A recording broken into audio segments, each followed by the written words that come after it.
Here at Limbitless, we work on a wheelchair controller that uses EMG, which is electromyography, and we train people how to use that using a system that we developed that uses the same kind of EMG controller and eye tracking.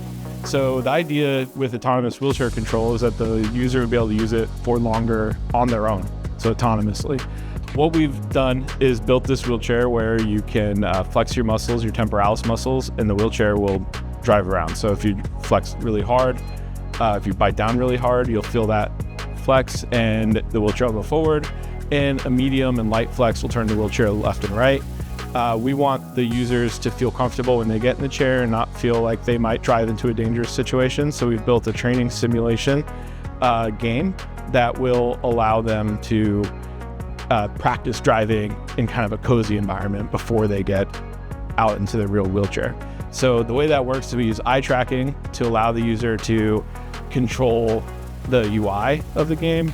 And so anything that you would click on with your mouse, they can click on by looking at it and kind of over a duration of time, select different things in the UI. When they control the wheelchair, because our wheelchair works with EMG, it's all controlled through the EMG. We started working with a clinical trial with the Mayo Clinic in Jacksonville.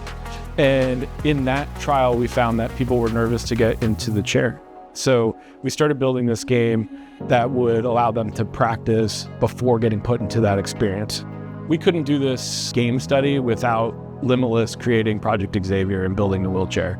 And so it's really exciting to have this kind of one-of-a-kind technology to build games around. And as far as like working with all the teams at Limbitless, the games team builds the games, and then we have the research team that's actually like conducting the research. The engineering team is actually building the product, and it really requires students and faculty from 4 or 5 different colleges. What's really great is, Peter is in the College of Sciences, I'm in the College of Arts and Humanities, but, we've been working together for, 9 years creating these experiences. And so students who are programmers, who are visual artists, all of them are creative.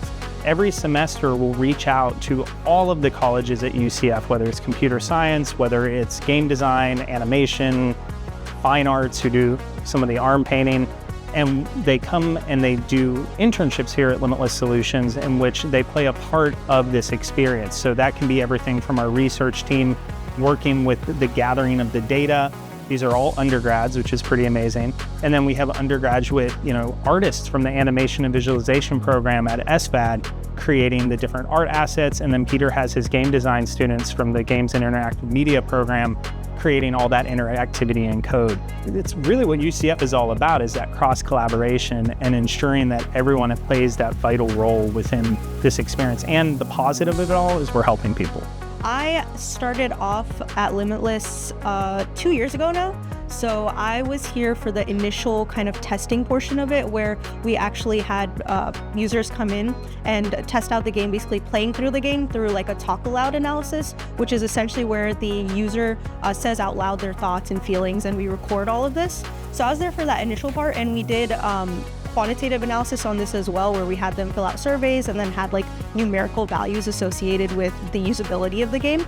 And so we published another paper on that initially.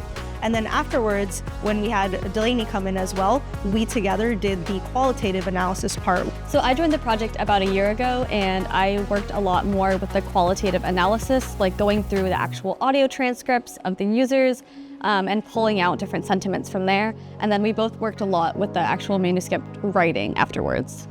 Through Limbitless, I've developed many great connections with people who will benefit from our technologies. The idea that it's healthcare, it's helping kids or helping people with ALS or helping people who need help has been really gratifying.